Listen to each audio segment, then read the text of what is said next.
Saturday, we highlight job seekers, and today we're taking a look at one interesting case. Hundreds of Kenyans lost their only source of livelihood on September the 21st this year when armed gunmen attacked the Westgate Mall. 26-year-old James Kaguthai, a graduate from the University of Nairobi, is among many who lost their source of livelihood occasioned by the attack, and he now has no idea what his next move will be. On Job Center tonight, Najma Ismail brings you the story of this young man who is barely surviving.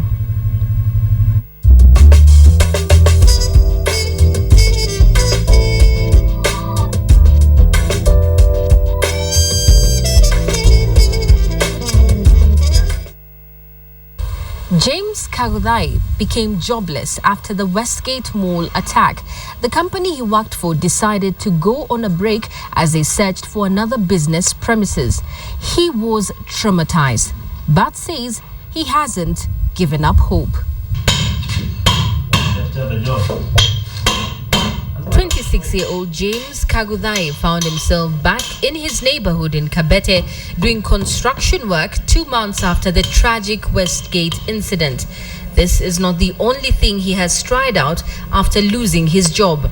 I would normally say in life you have to have a plan A, plan B, and a plan C. The little savings that I had made in my account, I decided to roll out a fruit parlor at my locality here.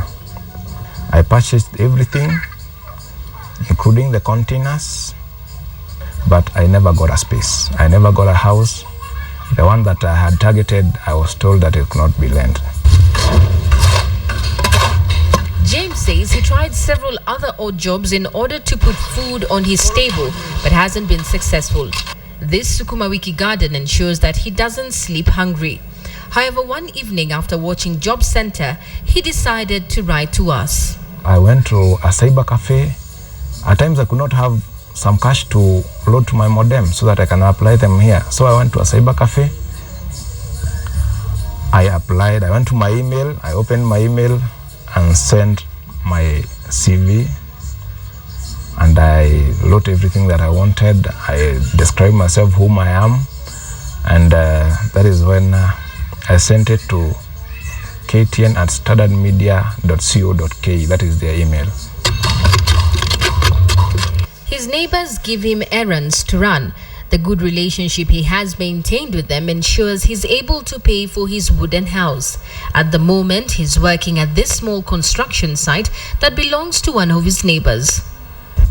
In a good day, you may find yourself having like 700 Kenyan shillings or even 1,000.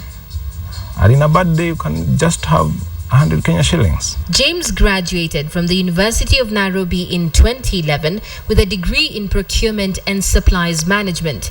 His last job was at the Millionaires Casino at the Westgate Mall, where he worked as a surveillance operator. After Westgate attack, that is when our job had to be cut. So we didn't have I didn't have an alternative. Together with my other colleagues, we didn't have a choice, because the company had suffered the loss of the equipment due to the mayhem that occurred at that place. There was a lot of damage in the premises, so we could not go back there.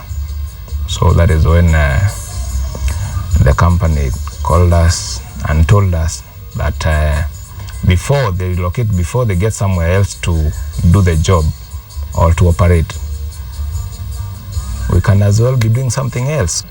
The attack that left at least 70 people dead and over 200 wounded is still fresh on James's mind. During that night, I had left at around 7. When the Westgate attackers came in, I had left at 7. So a friend of mine called me. He works at Westlands. He called me and told me, I can hear some grenades around your place. So that was 11. It was around 11 a.m. I had not slept, so he woke me up and told me, I can hear some grenades at your place, at your premises. What is happening? So that is when I rolled out to the TV and started watching what is going on. I was totally traumatized for a whole night, because after that I slept at around 3 in the following morning. Because I was just saying to my God, why can these guys get these people out and we continue with our lives? Whomever the terrorist attackers who did that job, they have really done a mess into many lives, because Westgate was a reliant of, like, if I could say, 20,000 families.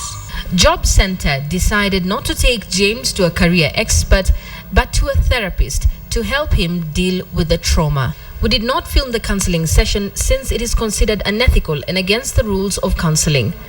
Najma Ismail, KTN Job Center.